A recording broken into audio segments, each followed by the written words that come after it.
Assalamualaikum warahmatullahi wabarakatuh. Perkenalkan, nama saya M. Hidayat, NIM K1A1200175, kelas E. Baiklah, di sini saya akan menyampaikan sedikit permasalahan sistem pendidikan pada saat sekarang ini. Tanpa berlama-lama, mari kita mulai. Materi yang saya ambil adalah permasalahan pandemik COVID-19 sekarang, yang dimana memang banyak hal perbedaan yang terjadi dalam kehidupan ini. Salah satu perubahan tersebut terjadi di dunia pendidikan, di mana kegiatan pembelajaran harus dilakukan secara daring atau online.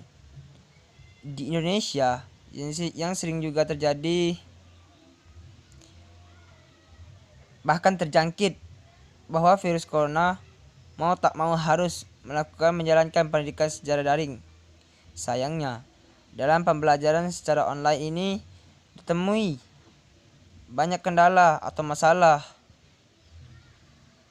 Nah, berikut ini beberapa kendala atau permasalahan yang terjadi di Indonesia ketika mengimplementasikan pendidikan daring di masa pandemik. Yang pertama, itu ada sarana pendidikan yang belum siap. Bagaimana Pak sarana yang belum siap itu? Misalkan permasalahan pendidikan pertama yang terjadi di Indonesia selama masa pandemik adalah sarana pendidikan yang belum siap. Mungkin anak-anak di perkotaan masih bisa menjalankan pendidikan secara daring atau online tanpa hambatan. Tetapi hal ini tidak berlaku bagi siswa ataupun siswi ataupun mahasiswa di daerah ataupun pedesaan yang memang tidak memiliki jaringan internet sebagus di kota. Tidak hanya soal jaringan internet saja gitu. Tapi juga untuk melakukan pembelajaran online itu dibutuhkan sarana perangkat berupa telepon ataupun smartphone. Nah, dari sini muncul juga permasalahan karena tidak semua anak di Indonesia, terutama di daerah yang memiliki perangkat ini. Permasalahan lain yang muncul dari metode pembelajaran online ini adalah masalah kuota. Pembelajaran ini juga memang membutuhkan kuota yang harus dibeli dengan sejumlah rupiah. Sedangkan yang kita ketahui untuk masa pandemik saat ini, semua sistem pekerjaan banyak dihentikan secara tidak langsung gitu, mempersulit atau memperhambat para siswa-siswa orang tua untuk melakukannya. Dari sini juga kemudian banyak orang tua kalangan menengah ke bawah itu merasa kesulitan untuk membeli kuota. Lanjut, yang kedua itu materi yang tidak dipahami dan tugas yang terlalu banyak. Dalam proses pembelajaran daring ini, semua juga permasalahan cukup serius. Pembelajaran online yang tidak membuat anak-anak bertemu langsung di kelas memang membuat penjelasan guru menjadi kurang maksimal. Hasilnya tidak sedikit siswa yang tidak memiliki atau memahami materi yang disampaikan. Mungkin bagi siswa yang mempunyai guru privat bisa saja memperdalam materi hingga kemudian mampu memahaminya. Lanjut, yang ketiga itu keseriusan anak dalam pembelajaran. Terakhir, permasalahan yang bisa dipahami dalam pembelajaran online di Indonesia selama masa pandemi itu mental dan keseriusan anak dalam belajar. Dalam pembelajaran daring ini memang banyak anak yang menyepelekan alih-alih serius dalam pembelajaran. Mereka banyak yang menganggap belajar online ini sebagai kegiatan mengisi waktu saat liburan.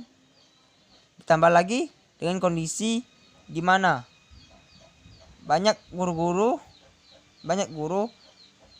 memberikan tugas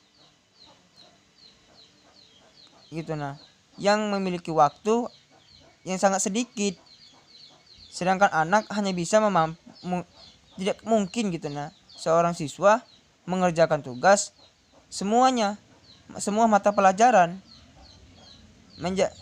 Jadi semakin kurangnya serius dalam pembelajaran mereka, bahwa belajar online ini hanya berisi kegiatan mengerjakan tugas saja gitu, tidak ada pemahamannya. Di balik ini semua bukan berarti tidak ada solusinya. Berikut ini ada beberapa solusi yang dapat dipahami gitu Solusi pendidikan di masa pandemik COVID-19 ini bisa menjadi sarana bagi bangsa Indonesia untuk kembali ke pendidikan yang benar.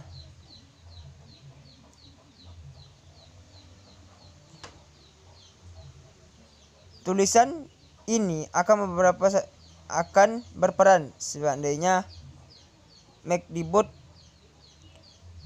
maka saya akan melakukan beberapa kegiatan berikut adalah solusinya. Yang pertama, Mendikbud segera membuat kurikulum darurat nasional atau KDN di masa pandemik, sebab kurikulum 13 yang digunakan saat ini tidak cocok lagi untuk masa pandemik karena anggota dan guru siswa dan orang tua siswa terutama pada saat belajar di rumah, belajar di sekolah yang hanya beberapa hari dalam seminggu atau pada saat belajar online. Yang kedua itu, pada KN ini yang diperbanyak adalah pembelajaran agama, pendidikan karakter, dan keterampilan hidup yang diajarkan oleh orang tua di rumah atau tetangga di sekitar rumah, serta guru ngaji atau ustadz. Yang ketiga, pada KND ini atau Kemendikbud membuat pembelajaran online yang disajikan oleh guru-guru nasional yang bisa diakses secara nasional, dan Kemendikbud juga meminta Dinas Pendidikan Kota, Kabupaten, dan Dinas Pendidikan Provinsi pun membuat sekolah online dengan kurikulum darurat yang disajikan oleh guru-guru terbaik tingkat kota. Yang keempat, Kemendikbud meminta BUMN bidang teknologi informasi dan telekomunikasi untuk membuat aplikasi seperti Zoom versi Indonesia dan membuat platform seperti YouTube versi Indonesia guna belajar online untuk menyimpan hasil pembelajaran di platform YouTube versi Indonesia. Yang kelima, Kemendikbud meminta maaf kepada pemerintah daerah baik kota, kabupaten, dan provinsi agar guru-guru yang tidak